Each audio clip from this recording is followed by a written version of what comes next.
Oi, gente.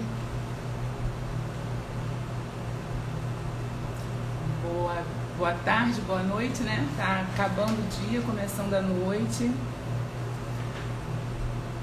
O assunto dessa live eu acho super, super, super interessante. É uma coisa que todas as mulheres têm curiosidade, todo mundo tem dúvida, insegurança, né? Como os hormônios podem promover a saúde, como se é seguro fazer reposição hormonal, se não é seguro fazer, enfim. O Dr. Jorge é o meu médico, eu conheço ele há bastante tempo. Eu comecei a fazer reposição hormonal com o Dr. Elcimar Coutinho, né, que é um médico conhecido. Ele foi, assim, eu acho que o precursor dessa coisa de hormônio, de reposição. E foi lá que eu conheci o Dr. Jorge. E, na verdade, quando eu comecei a fazer o hormônio, não foi por reposição hormonal. Eu procurei o Dr. Elcimar porque eu sangrava demais nas minhas menstruações, chegava a ser desconfortável, muito desconfortável. E eu queria interromper o ciclo menstrual, né? Não ter mais a menstruação. E foi assim que eu comecei, né? Sem o intuito nenhum de fazer reposição, pensando exclusivamente nisso.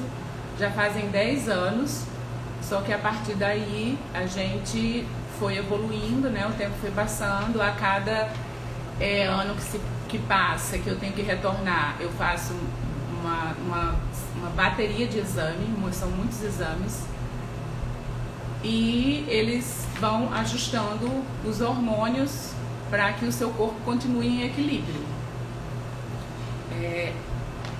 Tá chegando a hora da nossa live, né, de começar. Eu vou chamar o Dr. Jorge. Só um pouquinho. Nossa, muito.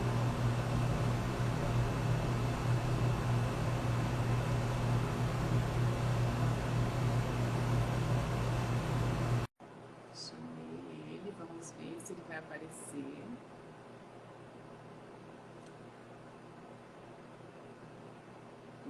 Se não sou das melhores por aqui, hein, gente?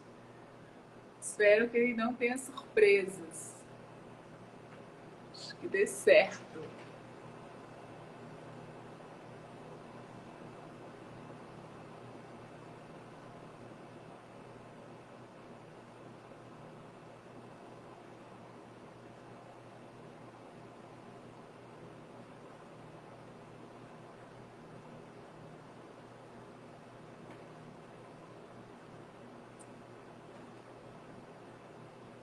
É isso, o Dr. Jorge, ele é especialista em hormônios, reposição hormonal e a medicina integrativa.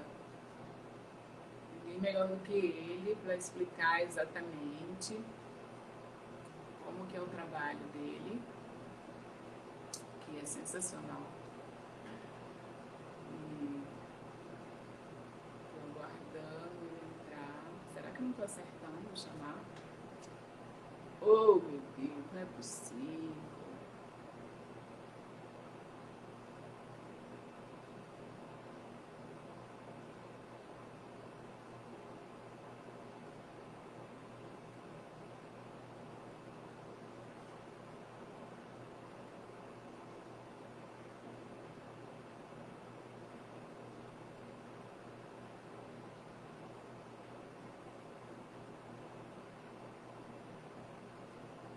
Vou avisar ele no WhatsApp, eu tô chamando ele. Só um pouquinho, peraí.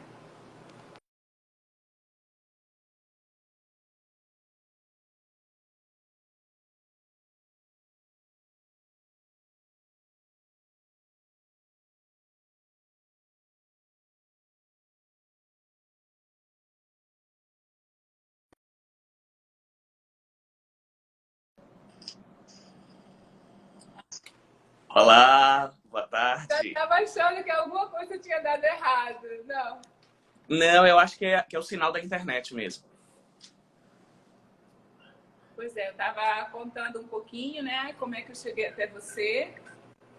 E eu comecei lá no Dr. Elcimar há 10 anos atrás, tudo porque eu tinha muito sangramento e eu queria interromper esse sangramento, porque além do desconforto, das surpresas, onde você estava, podia estar sempre acontecendo uma situação constrangedora, eu ainda vivia com anemia, então vivia cansada, e aí eu optei por interromper esse ciclo. Agora eu gostaria que você se apresentasse, né? Contasse qual é o seu trabalho. Né? Eu já falei aqui que eu sou sua fã, né? Então, Obrigado. Bem, em primeiro lugar, boa tarde a todos mais uma vez. Eu sou Jorge Valente, eu sou médico.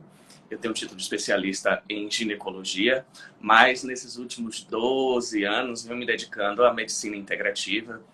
Fiz pós-graduação na área e hoje atuo muito nessa parte da saúde integral. Então, atendo homens e mulheres na área de reposição hormonal, na área de equilíbrio da saúde, de melhoria da imunidade, ou seja, uma medicina preventiva, onde a gente faz o equilíbrio de tudo aquilo que está inadequado, visando o quê? Saúde e longevidade. Porque as pessoas às vezes confundem um pouquinho expectativa de vida com longevidade.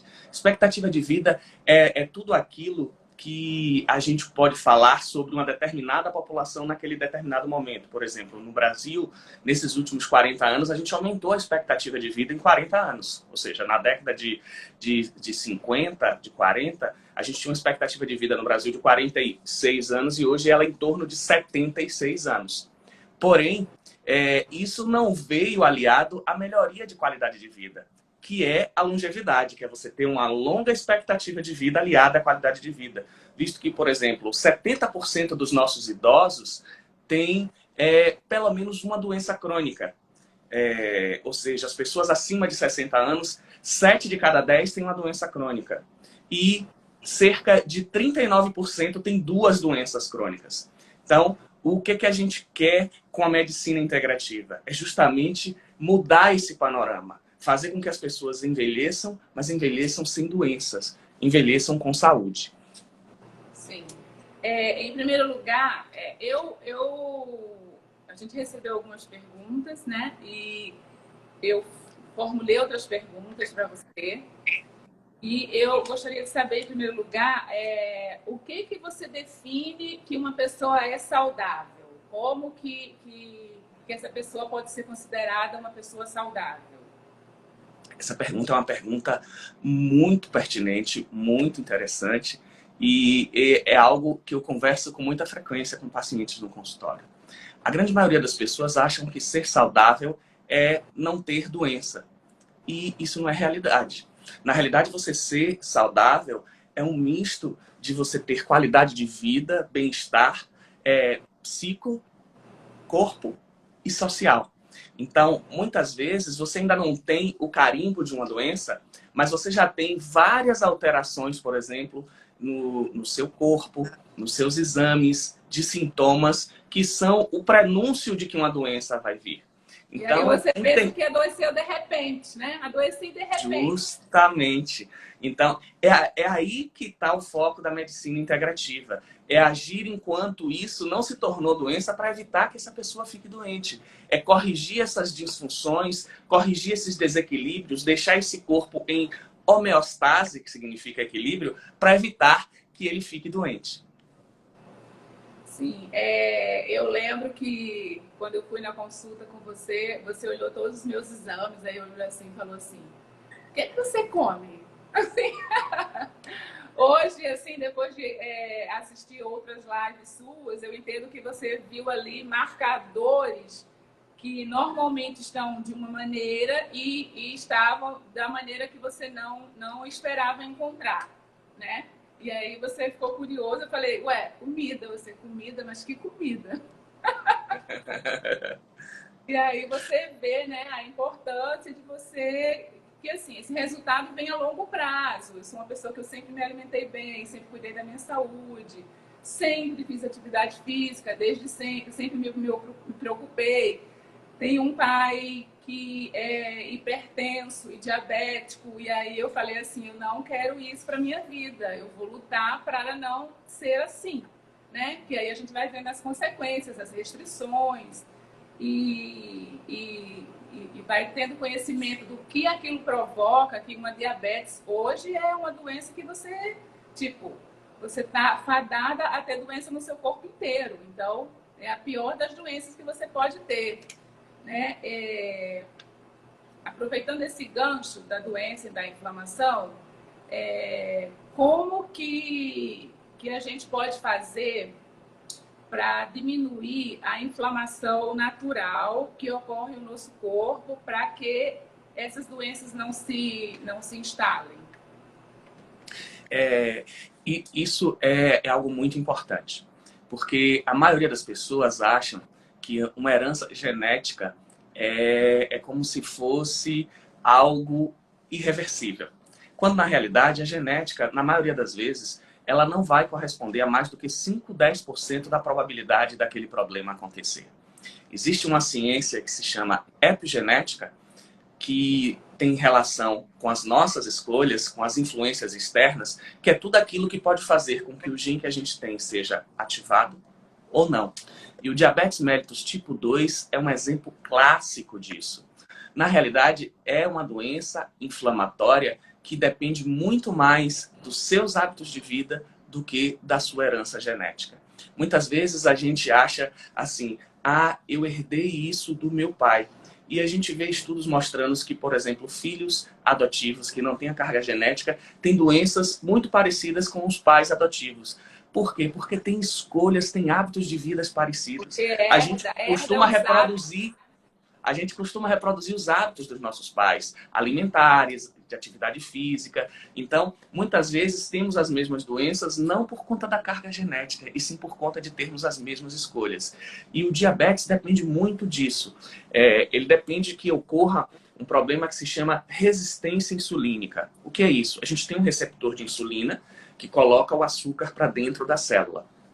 Então, quando a gente tem uma inflamação crônica, e na maioria das vezes o start para essa inflamação pode ser o aumento de peso, pode ser a queda dos hormônios, pode ser um processo inflamatório natural do envelhecimento, com mais escolhas de vida. Então, o que vai acontecer? O seu nível de glicemia começa a subir, mas no primeiro momento o seu pâncreas compensa isso fazendo mais insulina.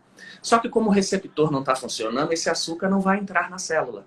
O que vai acontecer? Ele vai se transformar em gordura normalmente abdominal, na região lateral, ou gordura visceral, na maioria das vezes no fígado, fazendo aquilo que a gente chama de esteatose hepática. Quando você faz lá uma ultrassom do abdômen, o médico evidencia que você já está começando a fazer uma gordurinha no fígado. É nesse momento que você está com resistência insulínica, que é o pré-diabetes, que se você não tomar cuidado, você vai ficar diabético. Mas se nesse momento você muda a sua vida, você passa a ter atividade física regular, você passa a ter uma alimentação saudável, você vai modificar esse problema no receptor de insulina, você vai reduzir a inflamação e você não vai ser diabético. E isso é uma escolha que a gente pode ter. E óbvio, a gente pode lançar mão de vários ativos que melhoram isso. A reposição hormonal, quando é o caso, ajuda isso. Porque eu costumo dizer para os pacientes, para os meus alunos nas aulas, que assim, a gente tem uma programação para a autodestruição. O start para isso é a queda dos hormônios sexuais. E a gente pode acelerar ou frear esse acontecimento.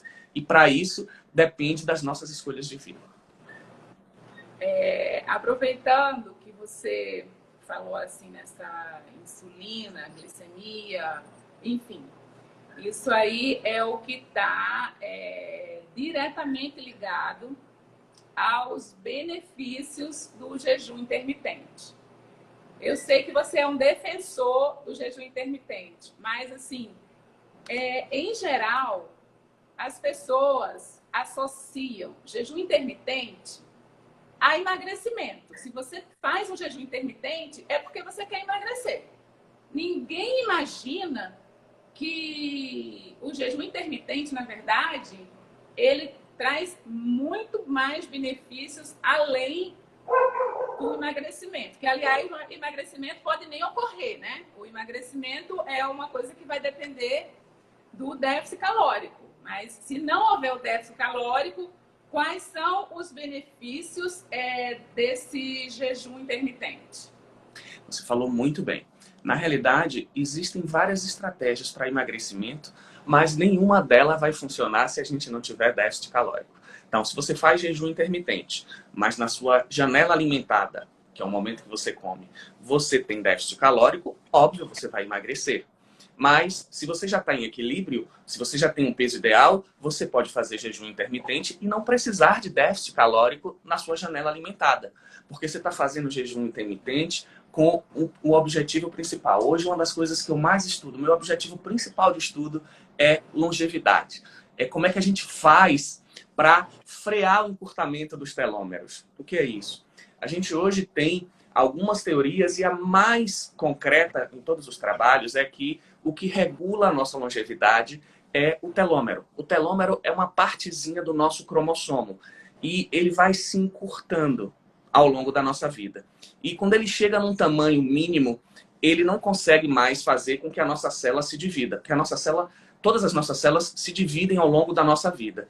Então, quando chega um momento que ela não se divide mais, ela entra em senescência. Aí a gente começa a envelhecer.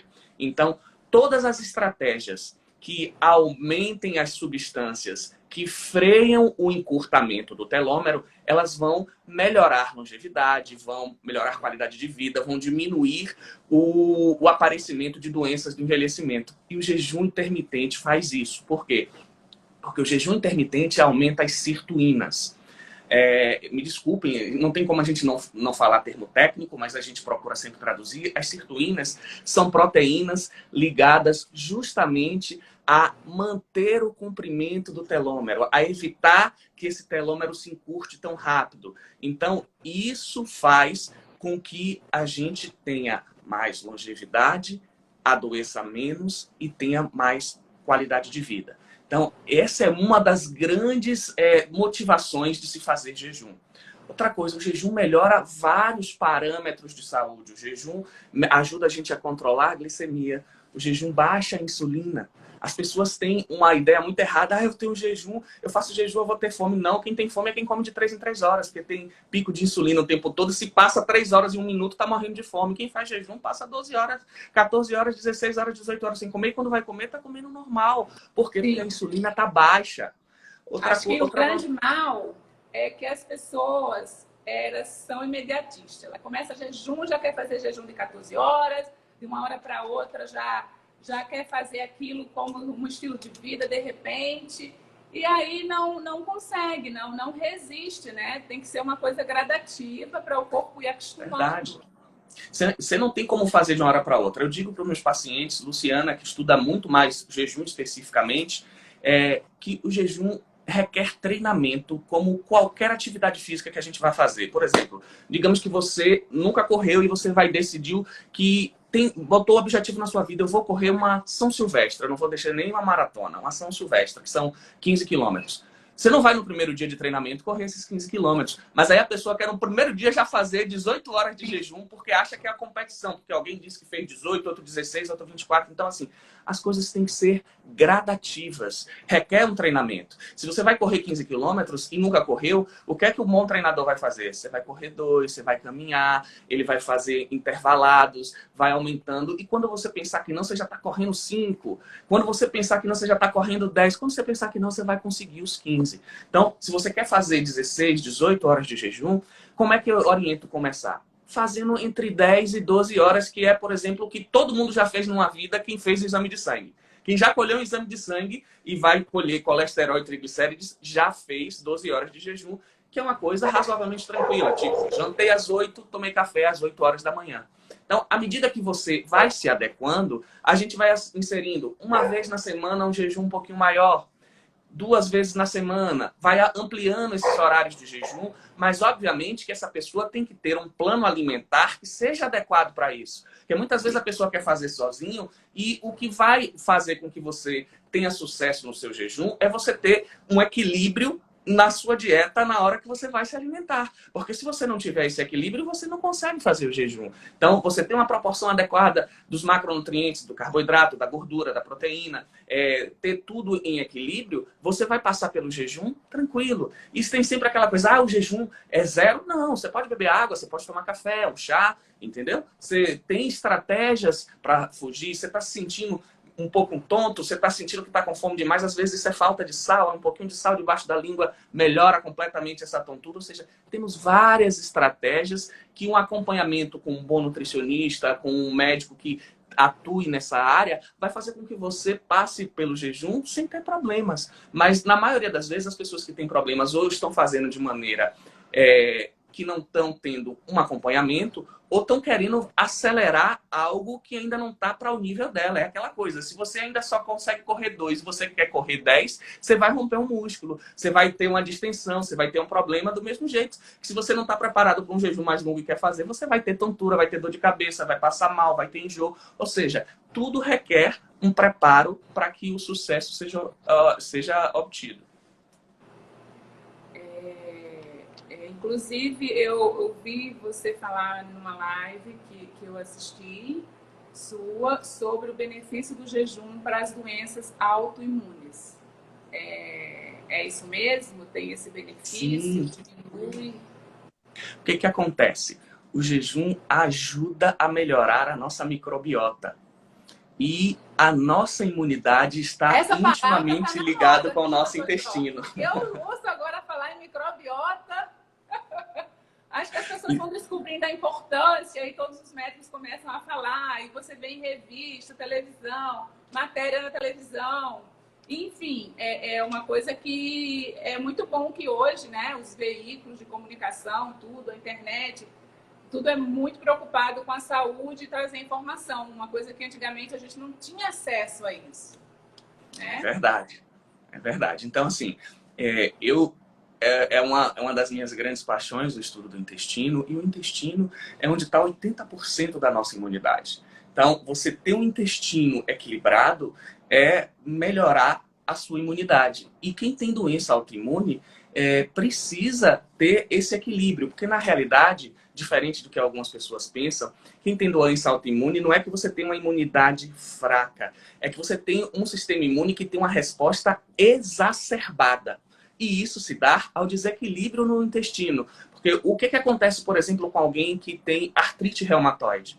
Ele faz anticorpo contra a articulação, coisa que não deveria fazer. O que é que acontece com quem tem tireoidite de Hashimoto? Ele faz anticorpo contra a tireoide, coisa que não deveria fazer. Então, isso não é um sistema imunológico fraco. É um sistema imunológico desregulado, que está fazendo anticorpo contra o que não deveria. E isso acontece por quê? Porque ele está tendo uma síndrome chamada síndrome do intestino vazado. Porque o que acontece na grande maioria das vezes? Se trata a consequência e não a causa. A paciente que está com tireoidite, ela obviamente destrói o tecido tireoidiano e vai cair os níveis do hormônio. Aí quando você vê o que ela está fazendo, ela está corrigindo o hormônio, está tomando um hormônio da tireoide. Mas ela não está corrigindo a inflamação que está fazendo anticorpo contra a tireoide. O que acontece? Não está tratando a doença. Está tratando só a consequência e a doença está progredindo. Quando você corrige o intestino, você vê nitidamente o quê? Uma paciente que chega para mim com anticorpo da tireoide em 1000, e aí 3 meses depois que eu corrigi o intestino, está normal, está abaixo de 30. Então, isso é tratar a doença.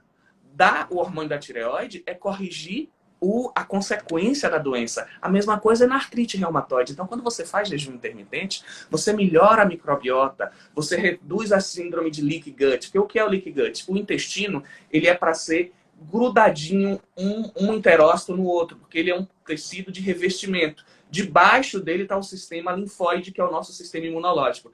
Com desbiose, você inflama e você faz as tight junctions, que são as junções entre as células, se esticarem ou às vezes romperem, e você vai ter comunicação do que está dentro do intestino com o sistema imunológico. O que vai acontecer? Ele vai fazer anticorpo contra aquilo que chegou lá.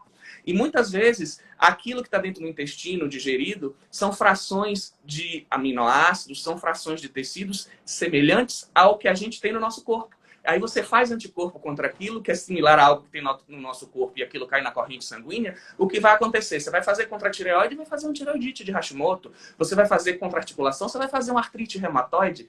Você vai fazer contra o endométrio, vai levar uma endometriose. Então, corrigir o intestino é a base para equilíbrio da sua imunidade e para que você tenha uma doença autoimune controlada. E o jejum intermitente melhora o equilíbrio da microbiota.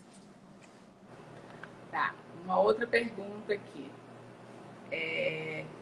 Como eu falei lá no início, eu procurei o consultório, né, há 10 anos atrás por causa de um sangramento exagerado. E assim, e muita gente tem esse medo assim, se eu bloquear a minha menstruação e se depois eu quiser engravidar, como é que vai ser? Será que não vai dificultar? Será que eu não vou ter problemas no futuro? E aí eu queria que você explicasse isso e como essa interrupção do ciclo menstrual ele pode interferir na imunidade e na fertilidade. Tá bom. Eu vou responder a primeira parte como o grande mestre respondia. Em primeiro lugar, as pessoas têm que entender que menstruar não é normal.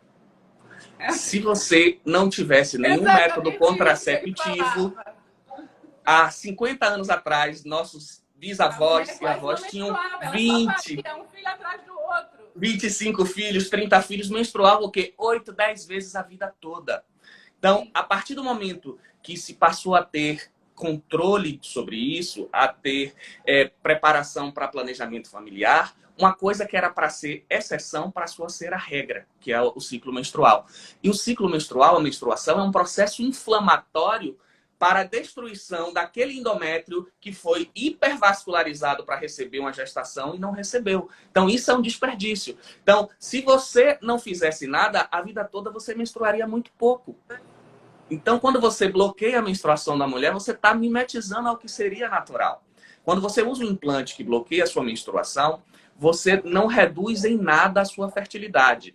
A gente não pode afirmar que melhore, mas se você for pensar que você conserva seus óvulos e que a mulher não forma óvulos novos, você já nasce com todos os óvulos e vai amadurecendo, se você não fica jogando fora todo mês menstruando, você está conservando a sua reserva ovariana, vai ser maior por mais tempo. Então talvez seja mais fácil você engravidar depois de mais velha, o que não acontece com a mulher que menstrua todo mês e todo mês joga um óvulo fora.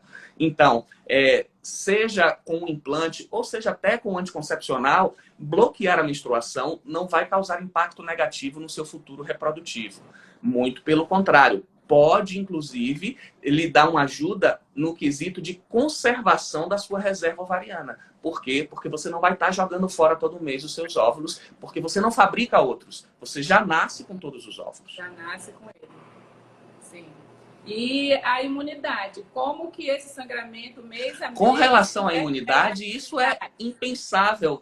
Primeira coisa, a mulher que sangra todo mês, que sangra forte, como era o seu caso, tem anemia. Quando você tem anemia, você tem baixa de imunidade, você tem fadiga crônica, você tem cansaço, você não consegue fazer exercício, você dorme mal, você não tem disposição. E isso tudo aumenta o estresse oxidativo, sobe o cortisol e baixa a sua testosterona. Então impacta na libido e em várias outras coisas que têm a importância da testosterona. Então, sangrar muito é altamente deletério para a imunidade, porque você vai depletar o seu sistema imunológico. Quando você sangra muito e tem anemia, todo mundo que tem anemia, independente de ser por conta da menstruação, sabe que a pessoa anêmica adoece mais fácil, pega a virose mais fácil, é uma pessoa que sempre é fadigada, é uma pessoa que tem menos preparo físico para atividade física. E isso tudo por quê? Porque o ferro...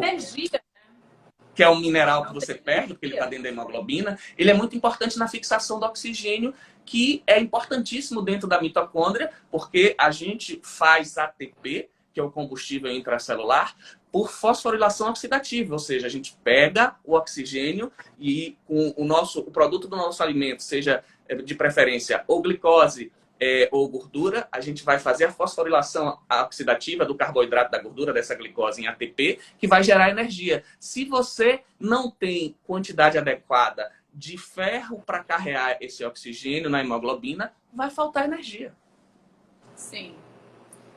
Agora, uma outra pergunta. Com o aumento da expectativa de vida, como você já chegou a mencionar, além da alimentação e desse estilo de vida, como os hormônios interferem no processo de envelhecimento? Pronto. Você tocou em pontos importantíssimos. Quando a gente pensa em longevidade, e olha que isso é uma coisa que a gente lê muito, todos os estudos eles são muito contundentes em duas coisas. Existem dois quesitos que são os mais importantes para a gente manter a longevidade. O primeiro é restrição calórica, comer menos. Quanto menos a gente come, menos a gente inflama. Porque uma das maneiras mais fáceis da gente inflamar é comendo muito. Todo mundo diz, um dos melhores prazeres da vida é comer. Mas aí é ter o equilíbrio, né? É ter o equilíbrio. Se você come mais num final de semana para ter prazer, você complementa isso com jejum intermitente ao longo da semana. É o equilíbrio. E em segundo lugar, é a atividade física. Então, essas duas coisas estão no topo de tudo aquilo que a gente possa fazer para a nossa longevidade. E óbvio que se você tem uma alimentação adequada e pratica atividade física, você vai manter os seus hormônios adequados por muito mais tempo. E como é que os hormônios vão influenciar nisso?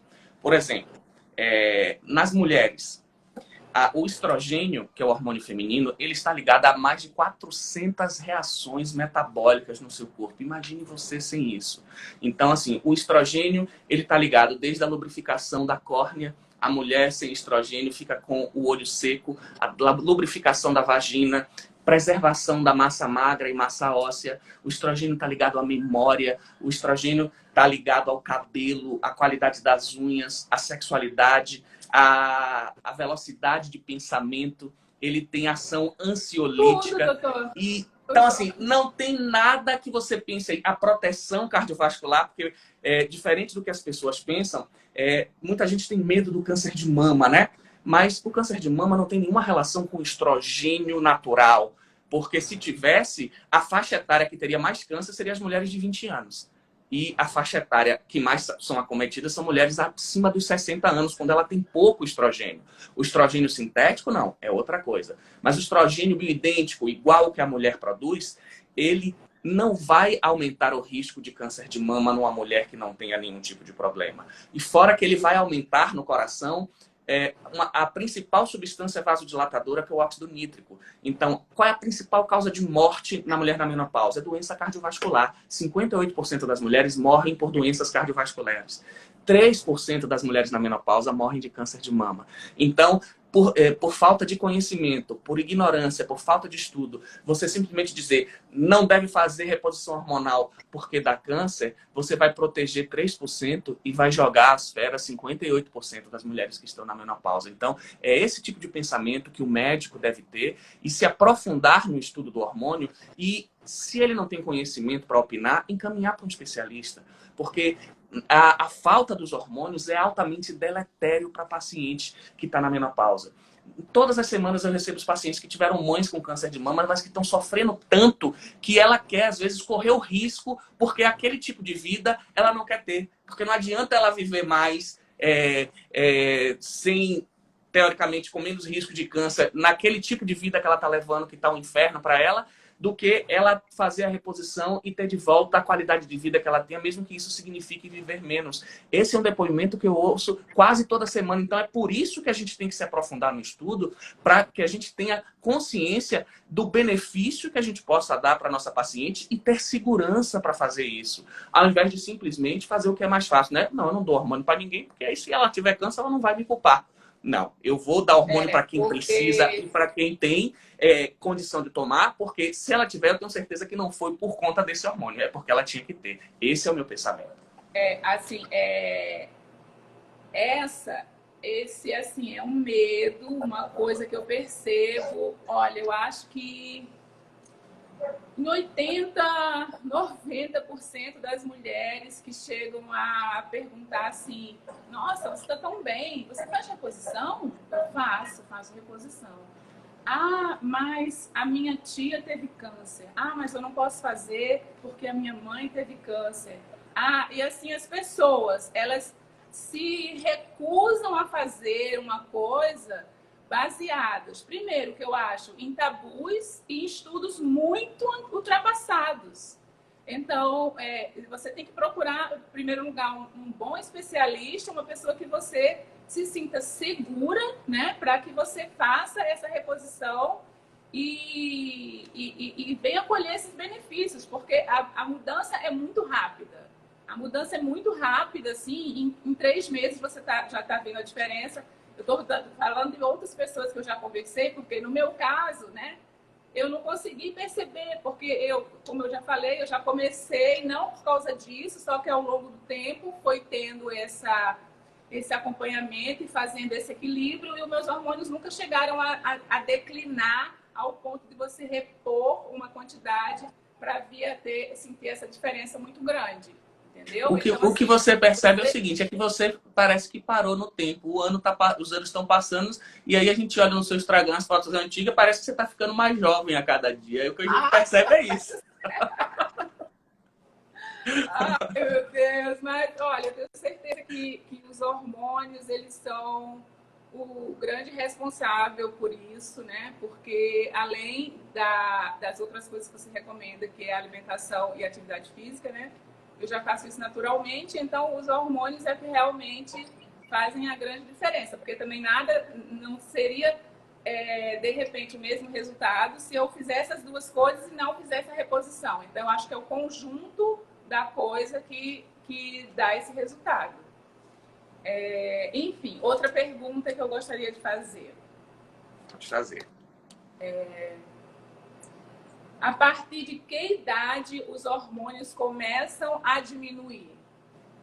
Veja só, normalmente a faixa etária do climatério, que é muito confundido com menopausa, né? Na realidade, a menopausa é um marco de 1 ano de ausência de menstruação. Mas a fase da vida em que a menopausa está inserida se chama climatério, que é quando acontece a queda dos hormônios e a mulher passa da fase em que ela é fértil para uma fase em que ela vai ser infértil, que ela não vai ser mais possível de reproduzir, de gerar filhos. Então, essa faixa do climatério é em torno dos 45 aos 55 anos. É muito variável essa faixa em torno de 10 anos, e quando ela acontece antes dos 45, a gente considera que ela está precoce, antes do tempo, e após os 55 seria tardia. Mas a faixa em que as mulheres começam a ficar sintomáticas é justamente entre 45 e 55. Mas a queda hormonal já começa a acontecer normalmente a partir dos 35. É por isso que as suas escolhas de vida vão antecipar ou postergar os sintomas. Como assim? Por exemplo, uma mulher que tem 35 e começa a usar uma pílula oral de alta dose, ela com 37, 38 anos vai ter sintoma de uma mulher de menopausa. Ela vai ter queda de libido, ela vai ter ganho de peso, ela vai ter aumento de celulite, ela vai ter o cabelo e as unhas ruins, ela vai ter uma fadiga crônica, não consegue um sono ruim, não consegue praticar atividade física antes dos 40 anos. E aí, por que isso aconteceu? Porque teve um fator que contribuiu para antecipar esses sintomas. Normalmente, quando isso acontece, a gente vê um uso já prolongado de uma pílula contraceptiva oral. Esse é um dos fatores. Do mesmo jeito, a gente vê mulheres que têm um estilo de vida super saudável, de alimentação, de prática de exercício físico, de equilíbrio de vitaminas, de nutrientes, que chega aos 50 anos sem sentir absolutamente nada e ainda não está nem fazendo reposição hormonal. Por quê? Porque ela preservou a função dos ovários. Ela teve um estilo de vida que favoreceu a que os ovários ficassem produzindo os hormônios de maneira adequada por mais tempo. Tem uma pergunta aqui agora, Mari. Ela está perguntando, doutor, eu estou no climatério, 49 anos. Quais os hormônios que não causam câncer? Eu estou imaginando assim, como repor esses hormônios sem causar câncer, né? Veja só, em primeiro lugar, a gente tem que pôr na cabeça o seguinte: a gente tem milhares de hormônios no nosso corpo, então fica muito difícil dizer isso. E, em tese, nenhum hormônio natural causa câncer, e sim a falta deles, ou quando você usa em excesso um hormônio sintético. Então, o equilíbrio protege a gente de ter qualquer tipo de câncer, seja o equilíbrio dos hormônios, de vitaminas, de atividade física, de alimentação. Por quê? Porque o que é que causa o câncer? O câncer é uma doença inflamatória. E o que causa todas as doenças inflamatórias, a inflamação crônica, é o aumento do estresse oxidativo, é o aumento de radicais livres. O que é que aumenta radical livre em primeiro lugar? Obesidade. Então, assim, qual é o primeiro fator de risco para qualquer tipo de câncer? Obesidade.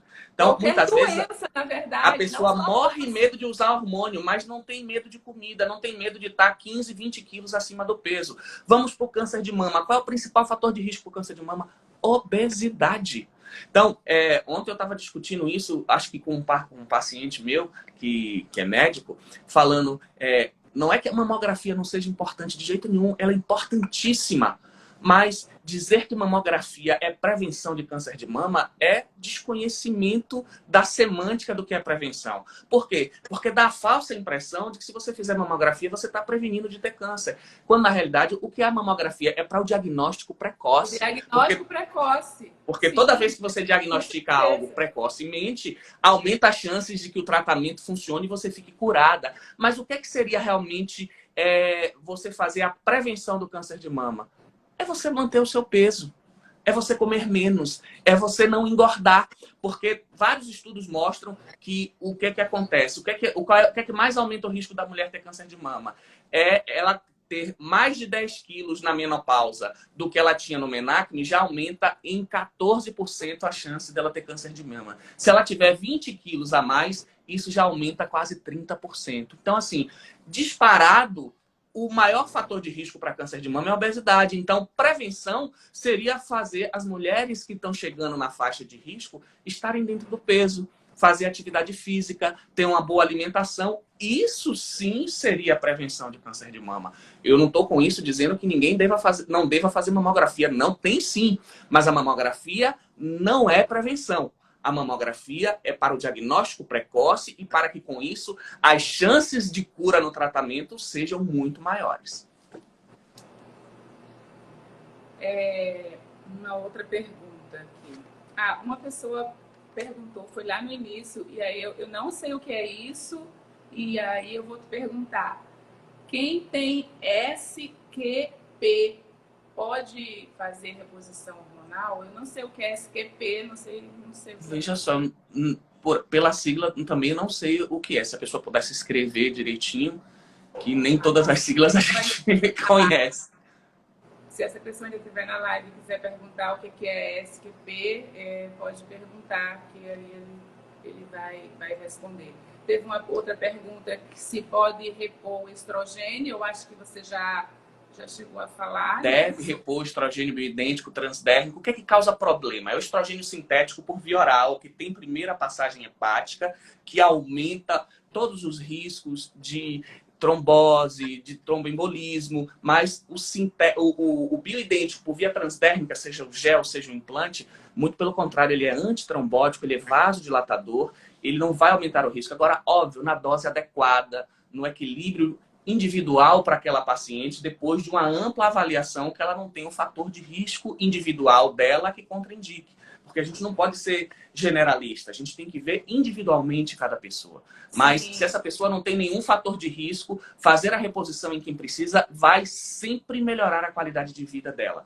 Mas uma coisa que eu falo sempre para os meus pacientes e para os meus alunos, a reposição hormonal é um fator.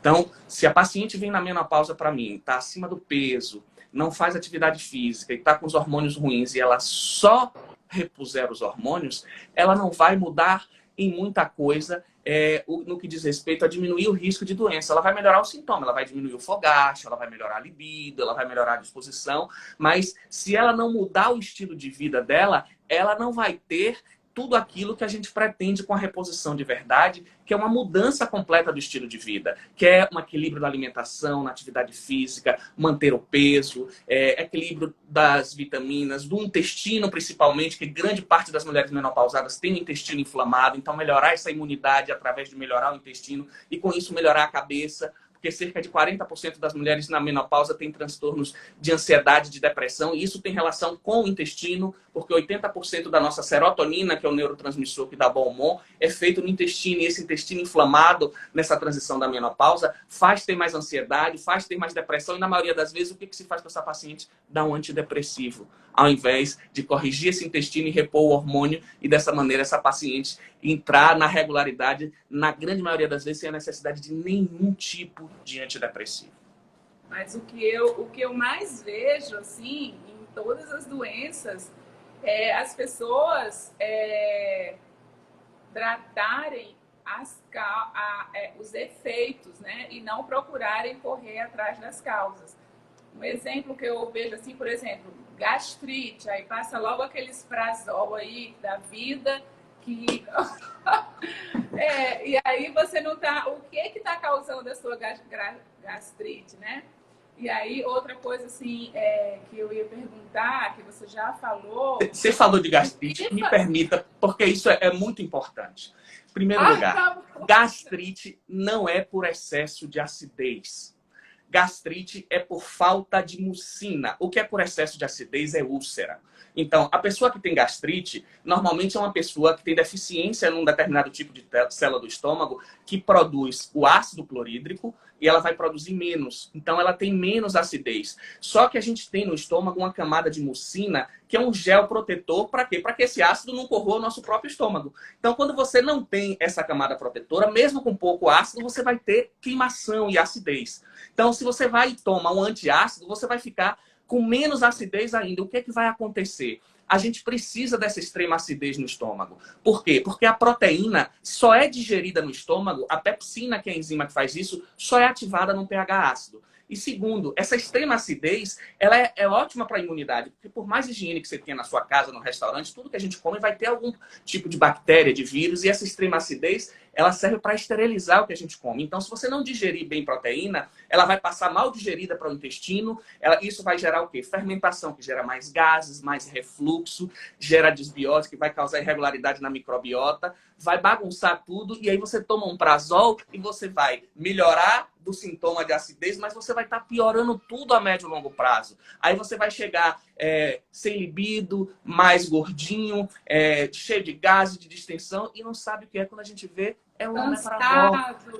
Então, assim, corrigir esse problema, usar ativos que melhorem a produção das células de Goblet para que você produza mais mucina, produza mais ácido clorídrico, usar enzimas digestivas para que você consiga digerir bem proteína, proteger esse estômago, corrigir essa microbiota é o adequado. E não simplesmente dar um Prazol para essa pessoa. Essa é a minha pergunta.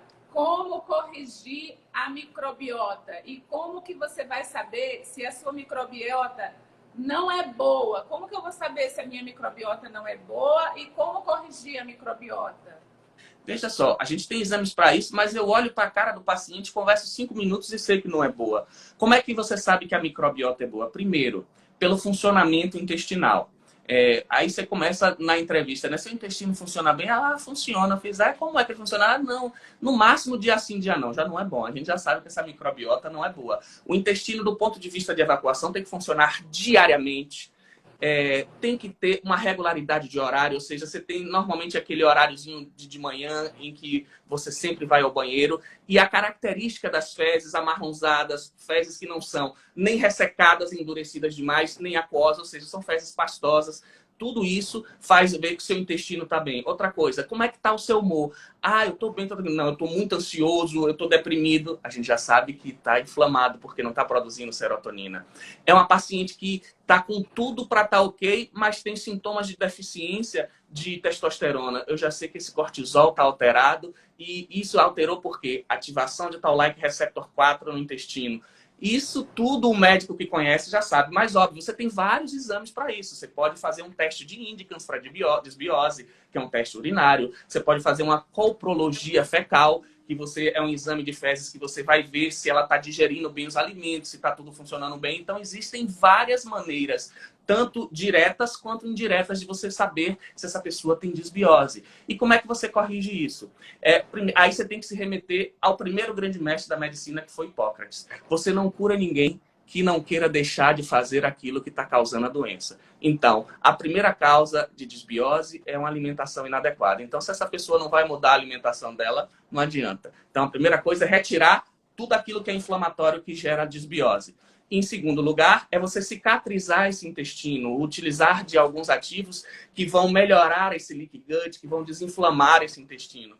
Em terceiro lugar, você formar uma boa população de lactobacilos, de uma boa microbiota, fazendo a reposição de probióticos que vão melhorar. E introduzir uma dieta que seja adequada. Aí sim, você faz o que a gente chama de modulação intestinal. E essa pessoa vai ter um intestino que funcione adequadamente. Nem sempre isso é rápido, nem sempre isso é fácil, porque muitas vezes você tem uma paciente que tem 20 anos que tem um intestino ruim. E aí, às vezes, ela quer que em um mês de tratamento tudo fique bom. Não, em um mês de tratamento você vê que melhorou muito. Mas você tem que fazer uma transformação no estilo de vida dessa pessoa. Porque senão você não consegue mudar isso. Só que mudando isso, você muda tudo na vida da pessoa. Às vezes é uma pessoa que não está na menopausa, que está com tudo ruim, você melhora o intestino, ela melhora não só o intestino, como melhora o humor, como melhora a libido, como melhora a disposição, aquela fadiga, o sono, e ela pensa que é mágica. Não, não é mágica. O nome da medicina integrativa não é por acaso, é porque tudo no nosso corpo está interligado. Tudo no nosso corpo depende uma coisa da outra. E essa divisão em especialidade é meramente formal, por conta de tanto conhecimento que se tem hoje na medicina. E eu acho importante para quem tem doença. Mas para quem quer ficar saudável, precisa de um médico que entenda do organismo como um todo. Porque dessa maneira você evita de estar tomando 5, 6, 7 remédios, como eu canso de ver pacientes chegar ao meu consultório, está tomando um remédio para cada coisa e mais uns 3 ou 4 para os efeitos colaterais daqueles remédios que ela já está tomando. E às vezes a gente corrige uma ou duas coisas que vão resolver todos aqueles problemas. E a gente vai, na maioria das vezes, conseguindo retirar os remédios ou reduzir doses, ou pelo menos fazer com que ela tome o remédio e tenha qualidade de vida. Porque na maioria das vezes ela está tomando vários remédios, mas continua sem qualidade de vida. É complicado, né? Porque realmente o corpo funciona como um todo. Então você não pode tratar uma coisa esquecendo da outra. E vem os efeitos colaterais. E aí você vai tomar outro remédio para curar os efeitos colaterais, e aí vem outro, enfim, é uma bola de neve. Às vezes você vê idoso, eu lembro, o meu pai tem uma caixa que é tipo uma caixa de sapato, e assim, e tem assim, como se fosse uma agenda, antes do café, depois do café, no intervalo. Gente, é remédio demais. É coisa demais. Aquilo, eu acho que alguma coisa é para curar o efeito colateral da outra. Não sei. É muita coisa. Então, realmente, assim, e eu vou te falar, eu acho que não são muitos médicos que fazem essa medicina integrativa, que vê o corpo como uma unidade. Porque o que mais tem agora é especialista. Você vai numa clínica renal, você vai numa pessoa que é patologista, enfim, e aí você cuida só daquilo. E aí eu lembro que meu pai foi num médico e falou alguma coisa, não, isso aí não é comigo não, já é com outro médico, sabe? E aí você não vê o paciente como um todo. Bem, agora ele está indo no geriatra, que eu espero que ele melhore. E agora, mais uma pergunta, sim, a última pergunta, para fechar, né? Como os hormônios atuam no envelhecimento? Nós envelhecemos porque os hormônios diminuem ou os hormônios diminuem porque nós envelhecemos? Os hormônios diminuem porque nós envelhecemos. Então, voltando à longevidade. O grande foco da longevidade hoje é a mitocôndria. A mitocôndria é uma organela intracelular, ou seja, é uma partezinha da nossa célula, todas as células têm mitocôndrias, e as células que mais têm mitocôndrias são os músculos, e ela tem como função básica gerar energia. Então, toda vez que a gente tem defeitos no nosso gerador de energia, a gente vai ter problema. Além de gerar energia, a mitocôndria, ela é o maior produtor de radical livre. Por quê? Porque toda vez que você queima a glicose para fazer o ATP, você gera radical livre. Porém, ela é o maior gerador dos antioxidantes naturais, dentre eles a glutationa. Quando você começa a ter defeitos na produção dos antioxidantes, quando você não consegue mais ter antioxidante que seja suficiente para neutralizar o tanto de radical livre que você está formando e que você não está gerando energia adequadamente, você vai ter problema. Por quê? Porque se você não tem ATP no coração, você vai começar a ter problema no músculo cardíaco. O coração é um músculo, tem muita mitocôndria, precisa de muita energia. Se você não tem mitocôndria com defeito no cérebro, você vai ter que começar a ter problema. Se você tem defeito no músculo, você vai começar a ter diminuição de massa muscular. Ou seja, defeito na mitocôndria é algo que inicia o processo do envelhecimento. E o defeito na mitocôndria das gônadas, dos ovários e dos testículos vai influenciar na produção dos hormônios. E os nossos hormônios, eles são importantíssimos para a manutenção de toda essa homeostase. Você não tem como fazer massa muscular sem ter testosterona. Para você fazer massa muscular, para você pelo menos preservar a sua massa, que é o que você tem que fazer, porque quando a gente fala em massa muscular, a pessoa pensa assim, não, é para ficar bombado. Não. Quando eu penso em massa muscular, é porque você não mastiga sem músculo, sem um masseter. Você não anda sem o músculo das pernas. Seu intestino não tem peristaltismo sem o músculo intestinal. Seu coração não bate sem músculo. E sarcopenia é a atrofia do músculo no geral. E manutenção da massa magra é justamente isso. É você e começa pela biogênese mitocondrial. E os hormônios fazem isso. Então, quando você tem níveis hormonais adequados, você preserva a função mitocondrial. Então, você preserva tudo no seu corpo. Então, para a manutenção da massa magra, você tem 3 fatores importantes. Primeiro, o nível hormonal. Segundo, a atividade física. E em terceiro, a nutrição, a proteína. Quer dizer, os aminoácidos que vêm da proteína. Então, se você não tem nível proteico, não tem nível hormonal e não faz atividade física, um dos 3 ou mais de um, você vai ter perda de massa muscular. E a consequência disso vai ser muito deletério. Por isso que um dos fatores que eu prezo muito para as minhas pacientes na menopausa é a preservação da massa magra. E, inclusive, ganhar um pouquinho, nada de excessivo, mas ganhar um pouquinho para quê? Porque quando você tem superávit de musculatura, que é onde mais se produz e queima energia, você vai ter um metabolismo mais alto. E isso vai fazer com que seja mais fácil você manter o seu peso. Porque quanto melhor é o seu percentual de massa magra e menor o seu percentual de gordura, é mais fácil você manter o peso. Você come mais e mantém o peso. Mas se você tem um percentual de gordura alto e menos massa magra, você vira um carro econômico. Aí mesmo fazendo dieta e atividade física, você não consegue manter o peso. Aí tem gente que chega desesperado, mas doutor, eu malho, eu como pouco e não emagreço. Por quê? As pessoas acham que eu minto. Não, ela não mente. O metabolismo dela está travado. Aí a gente vai olhar o que está acontecendo. Tem um percentual de gordura alto, tem pouca mitocôndria, a testosterona está baixa, a tireoide está desregulada. Aí a gente controla esses 2 hormônios do metabolismo, que são da tireoide e a testosterona. Reduz o percentual de gordura, ela, como eu gosto de brincar, deixa de ser um Fusca e volta a ser uma Ferrari. Então, deixa de ser um carro econômico e passa a ser um motor potente. E isso faz com que ela possa comer mais, sem tanto sacrifício, e manter o peso com mais qualidade. Sim. Eu gostaria de pedir, se as pessoas tiverem alguma pergunta, né? Aproveitar essa oportunidade, né? Que o Dr. Jorge está aqui com a gente. E, enfim, agradecer a sua disponibilidade, a sua atenção, o seu carinho com a gente. Muito, muito, muito obrigada. E eu acho que, assim, foi muito esclarecedor. Eu fiz perguntas, assim, que fez você pontuar em várias coisas que deixam dúvida, que gera insegurança, né, das pessoas. Eu sou uma defensora da reposição hormonal, né? Que assim, os hormônios regem o nosso corpo.